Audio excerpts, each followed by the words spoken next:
Hey everyone, welcome back to my channel. If you're new here, I'm Liz, and in today's video, we're doing a fall trash to treasure. If you guys follow me on Instagram, you know I love to go shopping at the Restore. If you're not, make sure that you go over to Instagram and follow me. I post in my stories when I'm out thrifting or shopping at the Restore. When I was at the Restore, I found this really cool composite material that looked like a really neat farmhouse sign. It was only $3, so I went ahead and picked it up.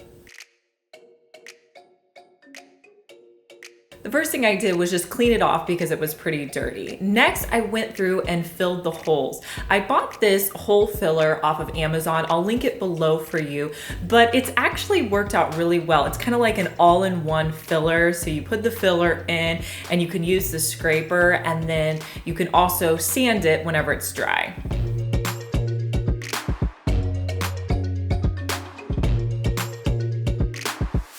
I didn't find that I had much that I needed to sand after it dried, but I did sand a little bit around the edges.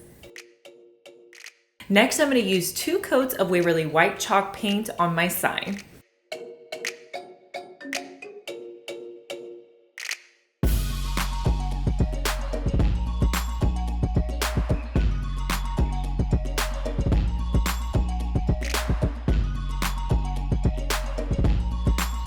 Now, to give it a little bit of distressing, I'm going to be using a Sharpie.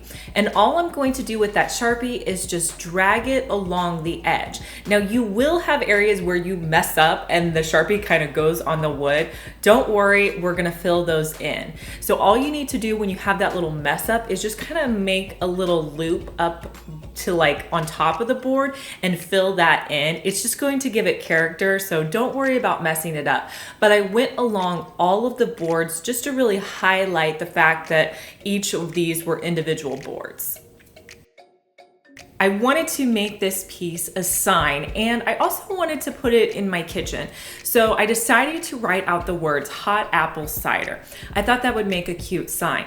All I did was go to my Cricut and type them out in text, and then I simply printed them out on some black vinyl in my Cricut.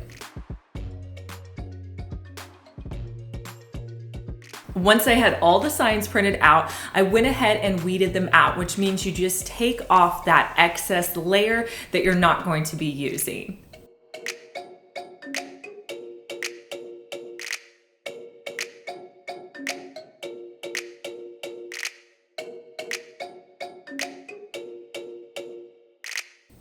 Now, for transfer paper to put them onto my sign, I like using clear laminate from Dollar Tree.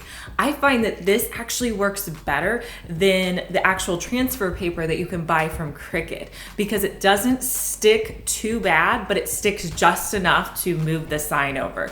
So I like to use just clear laminate that costs $1. You can also pick it up at Walmart. So you're just going to put the clear laminate on top of your sign and then pull off the backing and then place it wherever you want it and then just rub it down and then pull off that clear backing. And I use the same transfer tape to put on all of my words. I also added a cute little 10 cents at the top because I thought it just added a little something extra. You guys know it wouldn't be one of my pieces if it didn't have a little bit of distressing on it. And when I finished my sign, I felt like the words were just a little too perfect. So I came back in with just some excess white paint that was already on my brush, and I'm just going to wipe over the top of those letters, concentrating on the edges and the sides of the letters. I felt like it just helped them blend in a little bit better in the sign. And I had so much fun styling this and putting it out for you guys. I want to encourage you guys to go to your Restore or thrift store and find some really cool boards like this because they make perfect signs.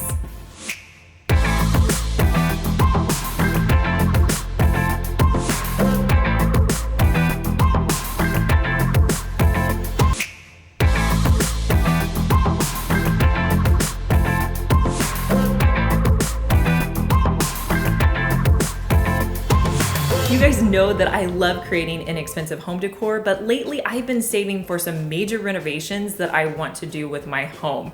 So Chris and I have really been trying to budget lately. The way we like to budget is with something called a zero-based budget. And that just means whenever we get our income, we go ahead and we assign it to each category. So we have a savings category and a mortgage category and bills. And the most important of these is our flexible spending category. That's why I love to use the Empower app. Empower has a feature called Spend Trackers that helps us keep track of our spending automatically. I'm able to set up weekly or monthly spending limits for all of our purchases. For example, in our grocery category, I set our weekly spending limit to $200. So I can go in and see how much I've spent for the week to know how much I have to spend on groceries. I receive real-time notifications anytime I go over my spending limits and any of the categories. So it alerts me like, hey, you need to slow down on your spending. I want you guys to be able to try out the Empower app as well. I'm gonna link all the details for you down in the description box. And I wanna thank Empower for sponsoring today's video.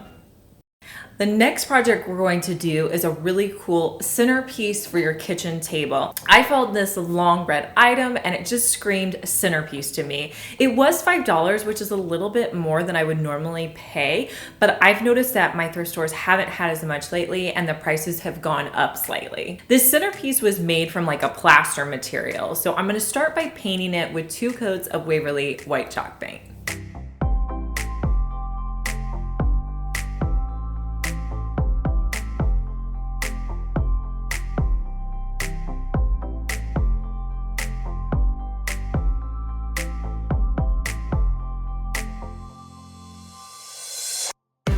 Now to distress it, I'm gonna be using some gray paint called Elephant by Waverly, and I'm just gonna lightly brush that around the edges.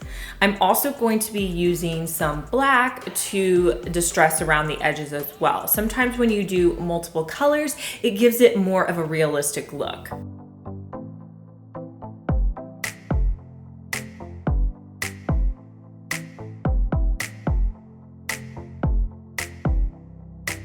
Once everything has a chance to dry, I'm going to fill it up with some pumpkins that I purchased very inexpensively from Hobby Lobby.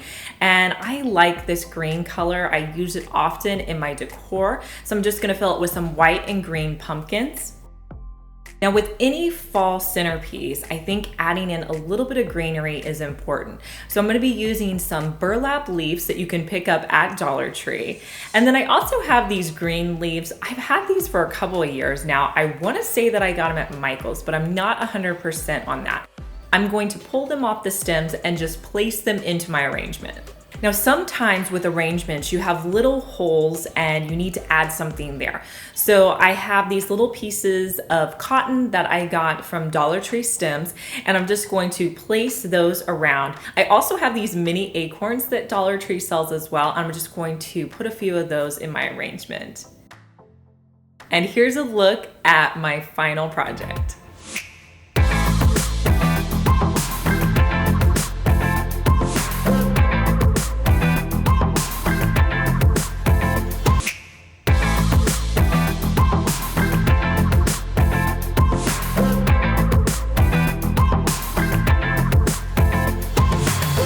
So I'm excited about this next project because I don't think I've ever done a set of canisters on my channel.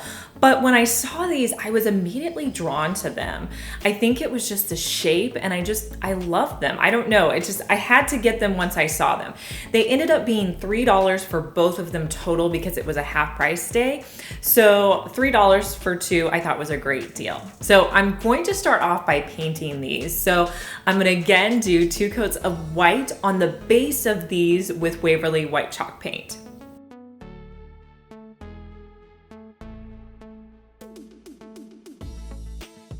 For the lid, I'm gonna use a gold metallic paint.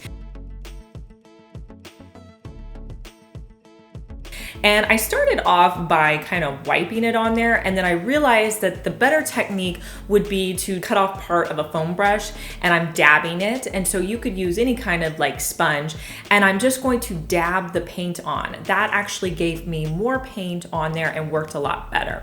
But I ended up doing 2 coats of the gold metallic.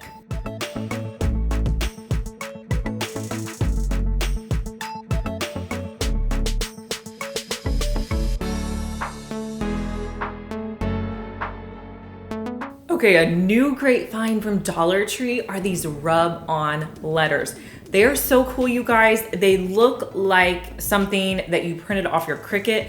They're great. They are so much better than stickers. I'm in love with them. So make sure you check and see if your Dollar Tree has these. Let me know in the comments if your Dollar Tree has them. I'd love to know because I just recently found them at mine. Since I was going to use these, I wanted to put a nice clear coat around them, especially since the chalk paint is kind of a dull color whenever it dries. So I'm using 1 coat of polyurethane on the outside of the entire canister.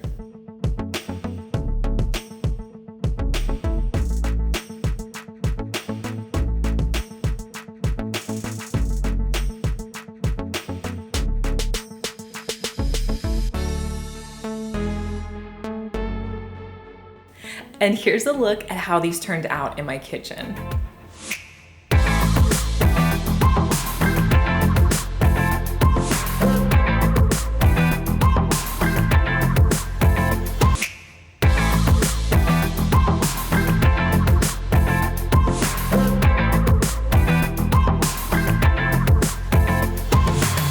All right, you guys, you're gonna have to let me know which of these 3 projects was your favorite. I think I'm gonna have to go with maybe the canisters. I don't know. I love knowing your opinion down in the comments. And make sure you go to the comments and check out my link for Empower. If you're new here, I would love for you to subscribe. I post 2 DIYs each week. And here's a link to our video that I posted last time. And I'll talk to you guys in our next one. Bye.